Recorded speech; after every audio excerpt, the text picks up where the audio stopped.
Ladies and gentlemen, we interrupt our regularly scheduled programming to bring you this special bulletin. As of late, as the Nintendo Switch 2 Direct, people have been up in arms about price hikes and increases on digital products and not even having, the entire physical copy of the game in the cartridge that you are purchasing. And a lot of goodwill is going down the tube for Nintendo. And apparently, Microsoft has decided to take the spotlight away from them. Hold my beer moment, if you will, by announcing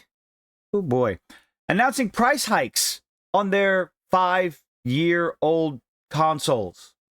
What timeline are we living in? Don't give me tariffs nonsense. It's a 5-year-old console. This is, what's the word I'm looking for? Unprecedented. Never happened in my lifetime, and I've been around for quite some time. Outside of the collector's market, we shouldn't be paying more for a 5-year-old piece of technology. No, I don't buy Apple products, so there's that. Microsoft joins the Nintendo price hike party as Xbox games surge towards $80 standard because, it's not just the video game. And ladies and gentlemen, you must vote with your wallet. Everyone's going to be selective, and don't give me customers aren't going to tolerate that. Well, we know that's a lie because on all the live streams for the Nintendo Switch 2 live streams and announcements and all this other stuff, you saw one thing after another after another. Drop the price, drop the price, drop the price, flooding the comment sections. And what happens? Well, the Switch 2 pre-orders are sold out. Period. They're sold out. So guess what? The customer has voted with their wallet. Nintendo had no intention, and they never will lower the price. They are competing with themselves. But to sit here and watch Xbox, Microsoft do the same thing, I'm sorry, Microsoft, you do not have the same reputation and goodwill that Nintendo has. You do not have the fan base in order to compete with no one else. Nintendo has that. PlayStation does not. Xbox does not. Okay, that's just how it is. And to sit there and think that you're going to make massive amounts of profit with an $80 price tag, you have studios putting out AAA or supposedly, allegedly, AAA games that are buggy, unfinished, nonsensical messes that are losing money hand over fist to the point where the companies aren't even telling you what their sales numbers are. They're telling you how many players are playing when they have subscription services because it's more important to know how many people are playing the game because that's what drives sales. That's what's going to affect the bottom line, folks, as compared to something like Expedition 33 that will come out within a couple of days and say 1 million sales, 1 million copies sold, or Kingdom Come Deliverance 2. Not a AAA studio, not a AAA game, but made with, regardless of what you think of Vavra and the game and the optional this and the optional that. That is not what I'm talking about. I'm talking about sales numbers, ladies and gentlemen. Kingdom Come Deliverance 2 comes out and says 1 million sales, 2 million sales, 250,000 people playing it on Steam. These are numbers that drive sales, not the number of players. Why aren't these AAA studios giving us the number of sales? But hey, let's get back to the Microsoft trying to, tank their own popularity, which they had very little of. Nintendo lit the price hike match. Microsoft and Xbox just tossed gasoline on the fire. My goodness. Let's just go right into it. See, there's an article from that Park Place. I'll link it in the description. But bounding into comics, go ahead and share this entire complete listing. Xbox Series S, the 512 edition, old price, $300, and they're going to go ahead and raise that $80. You're making it not the affordable choice. Hey, in the comment section down below, y'all tell me how much the Steam Deck is, please. Don't you mind? Thank you very much. The 1 terabyte Series S, the Series S is the digital. It's going from $350 to $429. Another $80 price hike. Oh boy. A 5-year-old piece of technology that doesn't even have a disk drive, mind you. That's supposed to be the affordable option. Why would people go this route? Protanga brought it up as well. If you're going to raise your prices that high, you are decreasing, you are tanking the desire to get an Xbox when just go ahead and get a PlayStation. Or, ladies and gentlemen, figure this out. If you're going up to $729, you can go ahead and get a PC. You can find one on sale, a refurb, maybe even one if you're just getting into the PC gaming market.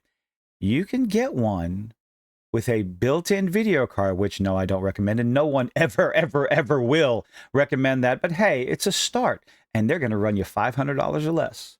Sure, you'll have to buy a monitor and all that other stuff, but guess what? When it comes to consoles, it doesn't come with a television. So, and hell, nowadays, you can plug your PC right into your TV because you got all the ports. I digress. With Microsoft and Xbox increasing the prices, they're not only making the PlayStation 5 more desirable, or freshly announced, it's only been 5 years, and they're already starting to work on the next generation of whatever. Console generations used to last longer than that, right? Didn't they? Or they were more, I don't know, interesting, but here we are. I'm happy with my PC. Anyway, $729, you're increasing the prices. Oh my God, $130 increase. For the Series X, $100 increase. Series X Digital, $100 increase of 5-year-old technology. You're making PlayStation 5 and consoles far more desirable, especially if you're overly concerned about being an Xbox fan and wanting that Game Pass. I play Game Pass games on my PC all the time. Go ahead and pay for it. They're making, maybe that's their goal. Instead of trying to sell the consoles, they're trying to sell the service. They want to make sure people get that juicy service. Go ahead and move on to a PC. It's still Microsoft, right? They're still going to sell you the software, and you can get Game Pass on the PC. I seriously doubt Game Pass will ever come to PlayStation because, well, why would you showcase your competitor? Unless they get a big, fat, juicy cut of the revenue. Again, I doubt it. I'm sure PlayStation will do, they'll follow suit and increase the prices across the board. Never thought Nintendo would be the one to start that. I know everyone's been talking about GTA 6 and how that game's easily going to be $100. Like, well, yeah, the difference there is the amount of enjoyment that people have been getting out of GTA 5 for... Did I screw that up? I may have. No, I don't think I did. The amount of enjoyment that people are getting out of GTA and GTA Online for, what, years, many years. So I'm not justifying the price, but I will be getting it. But that's next year because they delayed it for reasons. Let's get back to the article. What we got? As of May 1st, the cost of the series. As of May 1st? It's official. Oh, I saw something that it was doing for the holiday season, or is that just the games? So, as of the time of this recording, the prices have already increased. I'm going to have to go check out some stores. I'm going to pop into a few stores today, see what I can see. $600 up from $500 because we don't care. And the changes don't stop at the consoles, controllers, headsets, and other hardware. Getting price adjustments globally. The standard wireless controller is black, now $65, with color variations at $69. Climbing to, holy crap, from $65 to $90. Do the math. $25? Yeah, we'll go with that. Price increase of $25. I'm going to have to rethink a few things if I'm going to be looking to get more controllers. As for games, Microsoft says the current pricing will remain for now, but by the end of 2024, the company expects... Is that a typo? I hope that's a typo.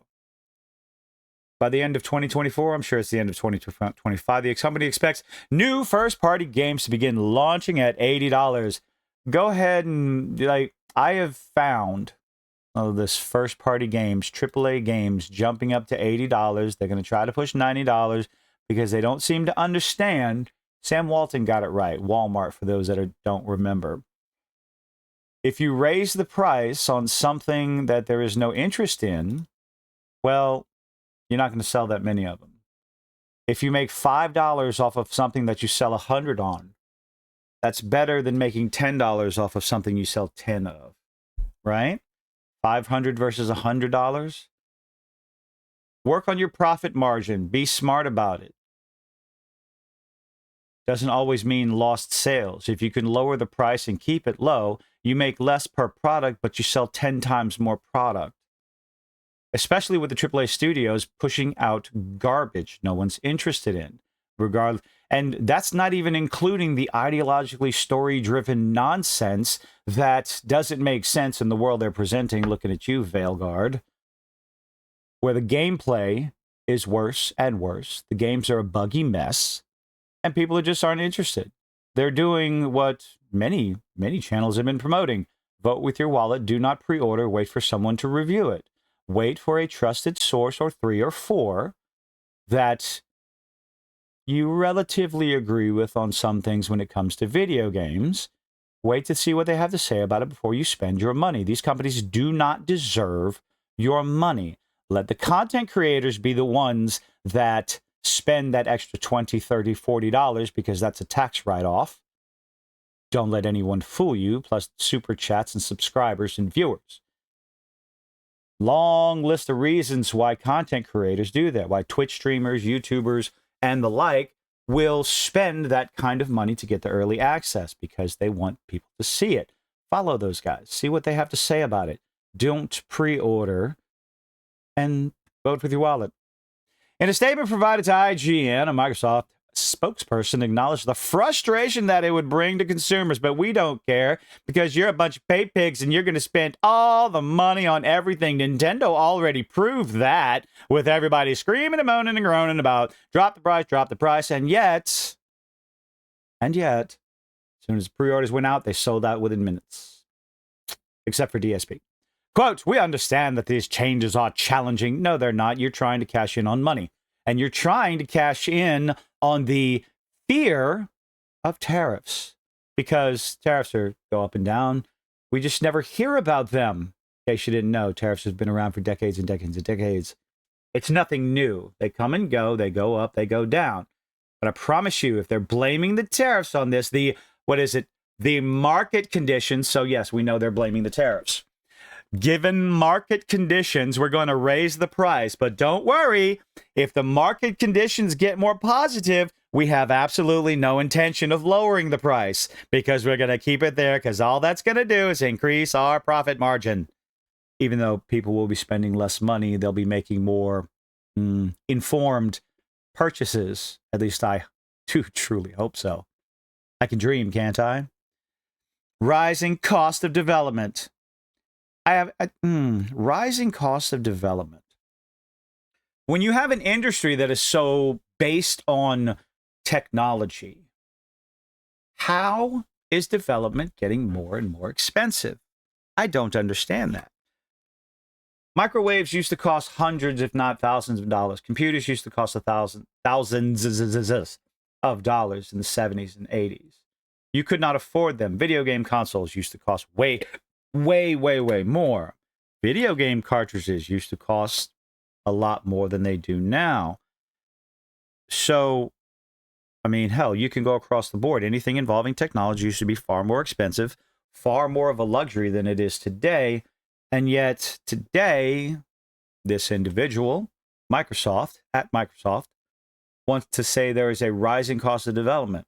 Is it the cost of development or is it the cost of bloat, where you are hiring 100, 1,000, 3,000 people to work on a game when Expedition 33 just came out and they only had 30 people plus working on it?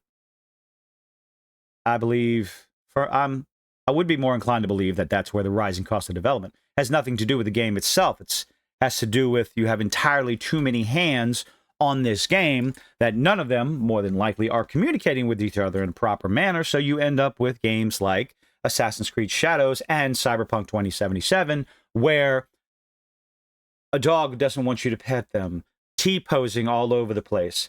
If you spawn too many cars at one time, you turn around, they explode in a rather entertainingly spectacular manner, I might say, but that's not supposed to happen in the game. When you have playtesters that aren't communicating properly and just trying to scam the developer, you end up with Cyberpunk 2077. Too many people working on a game to appease the shareholders, maybe, to try and push things out, thinking you can sustain the bloated employee roster filled with a lack of necessity, for lack of a better term. Looking ahead, we continue to focus on offering more ways to play more games across any screens and ensuring value for Xbox players, because everything's an Xbox. Even the cat outside is an Xbox nowadays. Phrasing, we understand that these changes are challenging. I'm so tired of that. It's corporate speak because they want to make more money. They want to take advantage of a fear in tariffs and trade that's already being negotiated. They want to take advantage of Nintendo already lighting that match, as the article said. How long will it take for PlayStation to do the same thing? Easily within the next couple of months, I'm sure we'll see an announcement with an increase in PlayStation 5s and the Slims and everything like that, because heaven forbid PlayStation be left behind in this dumpster fire of, well, optics. So, are you looking forward to this? Are you just getting ready to go out? Is this going to change your mind of whether or not you buy a console? Do you think Nintendo had a hand in doing this? And do you think this is going to take the spotlight away from Nintendo trying to gouge people for $80 remasters of games that are 10 years old? Well, let me know in the comments section down below. Leave a like, leave a dislike, do all those nifty little things that YouTube is begging to do. Hit that subscribe button. I need to start saying that a lot sooner, but whatever. Have a nice day. Hope to see you on the next one. Bye-bye.